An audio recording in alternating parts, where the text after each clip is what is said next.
Hi everyone, and welcome to another episode of Busting Life Challenges with me, Diane Parker. And today I'm really honoured to have a special guest called Paula Dunlop, who's here on the Isle of Man with her company called Cushla. Paula, would you tell everybody a little bit about yourself?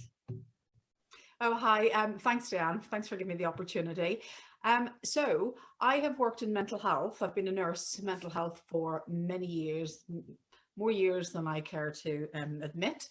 And then laterally, about 5-6 years ago, I decided that I could go on to get more qualifications. So I studied hypnotherapy, and also I'm a psychotherapist for trauma. So I do EMDR, which is eye movement desensitization reprocessing as well.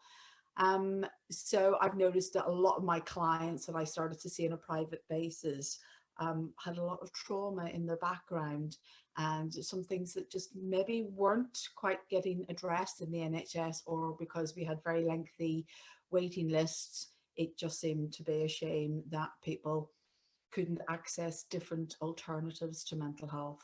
I think sometimes the NHS, given their provision, their resources, were quite focused on one or two therapy options like CBT.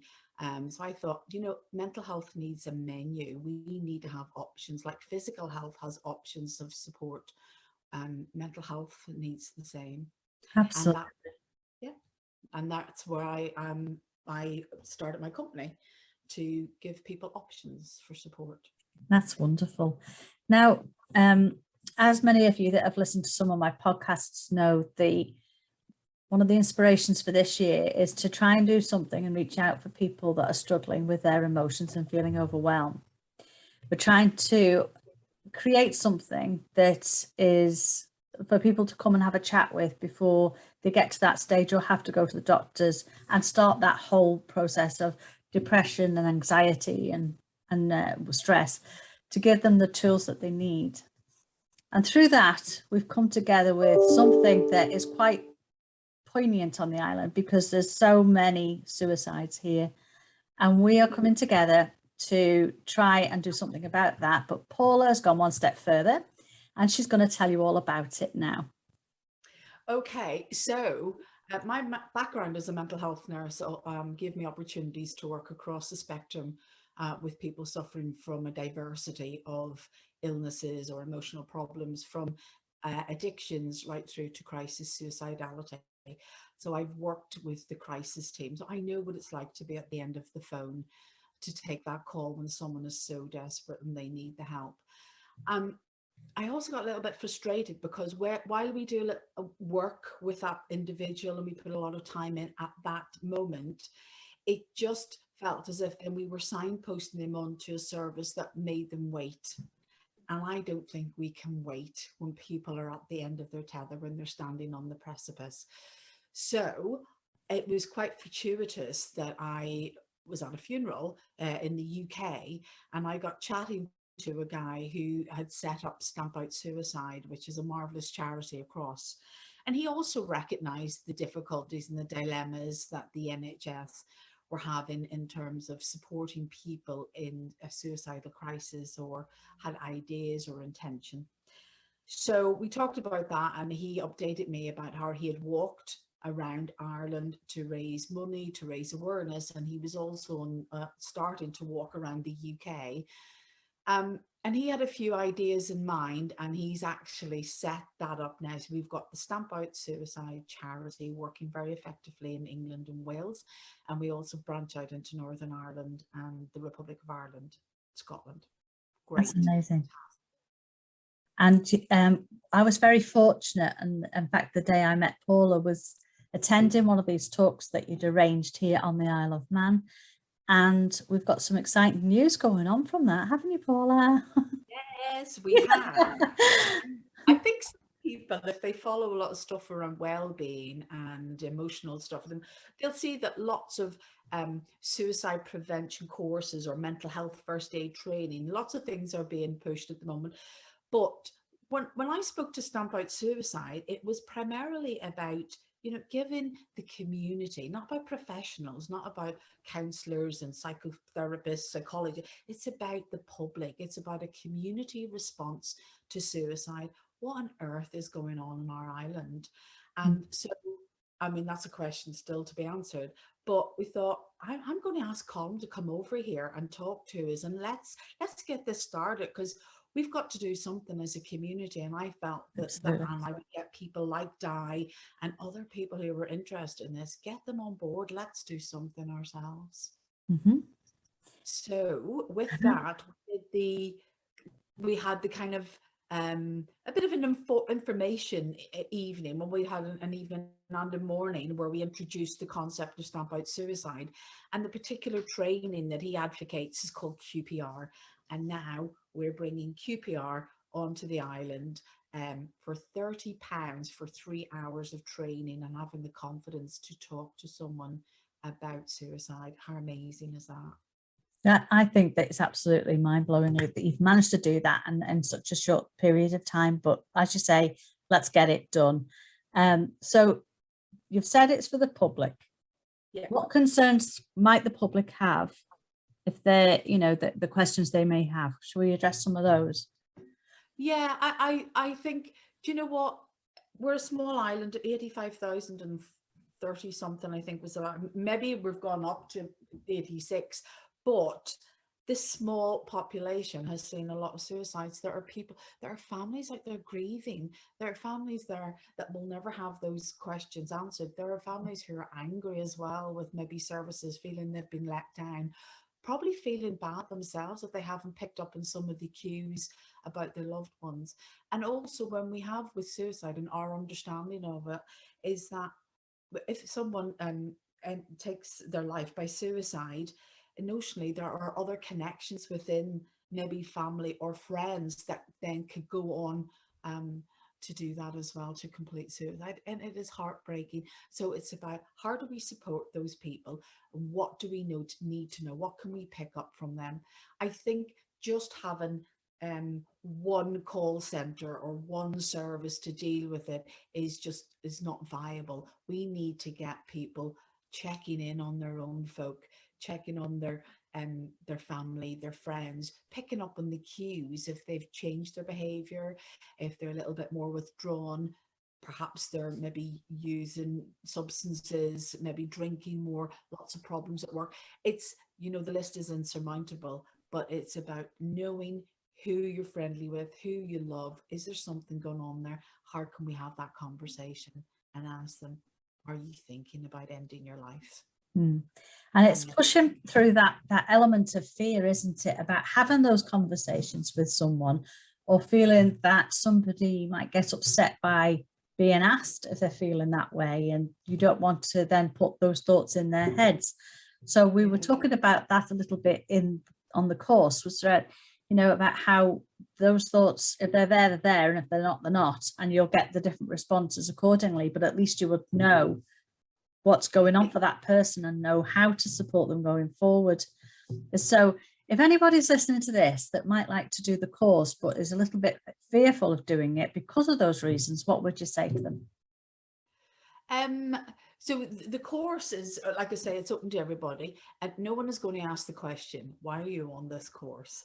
You know, it's, we want we want taxi drivers, we want hairdressers, we want shopkeepers, butchers, anybody, all, because do you know what, suicide affects all areas, everybody in our community. So you can have a director of a company who's feeling very low, and you could have a guy who's on the building site or working at one of the big chain places who's very low, doesn't know how to cope, and they feel so overwhelmed, so lonely, so desperate. And the main thing for me is, when I speak to people who are contemplating suicide, it's about feeling that no one cares about them, that perhaps they're a burden on their family, and they're just in that place where they don't feel they have any options or any hope.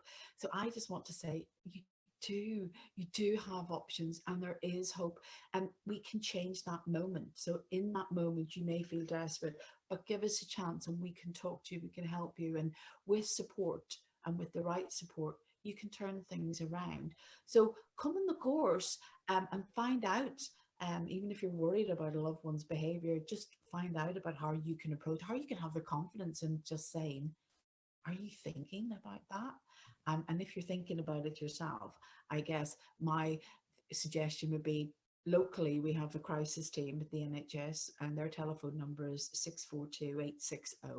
You've also got Samaritans who are very helpful on the phone line. We want to bring another phone line counselling service over to the island, but we're in the very early stages to offer that, so people can also then start to phone stamp out suicide. So we're giving options, because options and choice are important. They certainly are. So when's this course happening? Let's have put those dates out there so people can start putting them in their diaries. Okay, so I mean, the demand, we weren't going to do it until September, but we had so much interest after our informative sessions that we're bringing Colm over. And let me just look at my post. It's on Tuesday the 12th of July. Is from 6:30 to 9:30 in the Mountain View Innovation Centre in Ramsey, in the north. And then we also are giving another evening to Vagabonds Rugby Club in Douglas, and that's on Wednesday the 13th of July from 6:30 to 9:30. So that's the 3 hours that I talk about, the 3 hours. And the QPR means question, persuade and refer. So pick up the cues, what's going on, have the confidence to approach someone.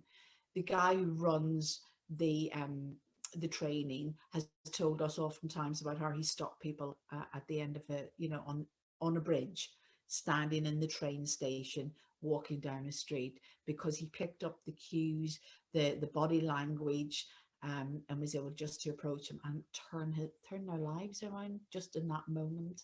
Yeah, So one of the stories he told that really got to me, I was thinking about it, was the person that phoned him up and said that he was going to hang himself. And he said, oh, all right. And I don't know if it's just the lovely way that an Irish person speaks anyway, but it was kind of like, oh, that's it. Okay, okay. So, and then how are you going to do that then? Oh, right. And where did you get the rope from then? Oh, you got it from work. And where did you get it from work then? So those of us that do stuff like NLP know it's like breaking state and breaking the thought of whilst he's there trying to get the help on the way to this person. So it's being present to this and not thinking that you, by having a conversation, you're not going to help somebody in some way, and breaking through those fears. And it's almost like what I do is, you know, with the grief work, you know, oh, it's the G word. Don't talk about grief. Don't talk about suicide, or worse. And I've had this where it's, oh, it's just another suicide. Yeah. That drives me nuts. Yeah. These are people that are struggling in life, all for the want of a conversation with somebody.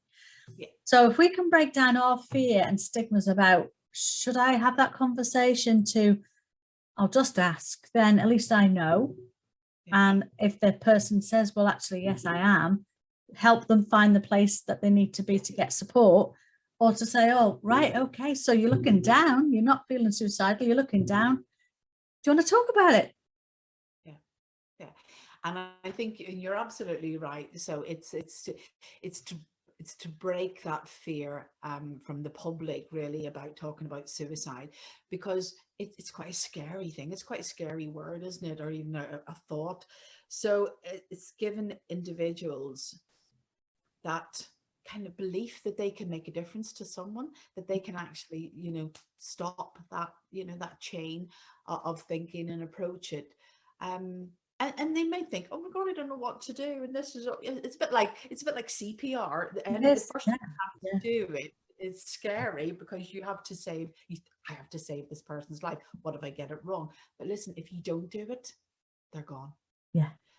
So do it, have the confidence, have the, whatever it is, you know, be brave and bold and go, yeah, do you know what, that person, and the person could go, no, I'm just feeling a bit down.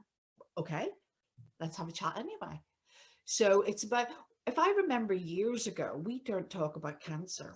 We often said the big C, and you'd walk across the other side of the road if someone had died. You'd walk across the other side of the road if someone had cancer, because we did not know what to say, how to approach them. And, you know, that was very hurtful for people who were bereaved, very hurtful for people who were going through a cancer, that people were avoiding them.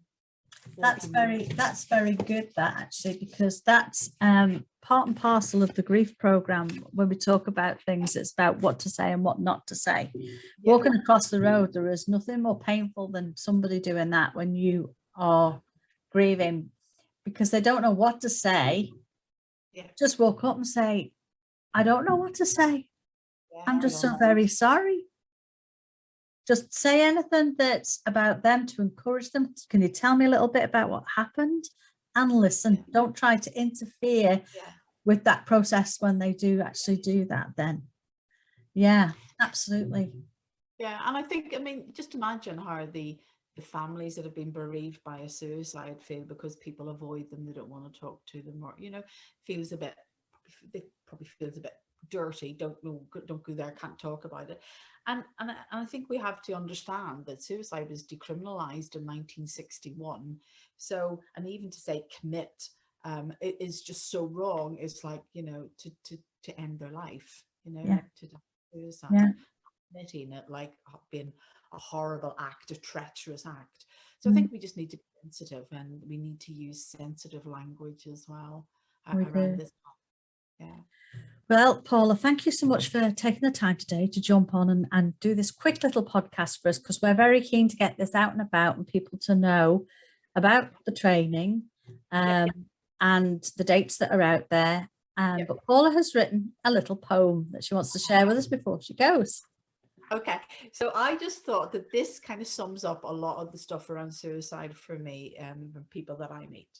So here we go. Suicide is scary. Suicide is sad. It affects girls and women, but mostly men and lads.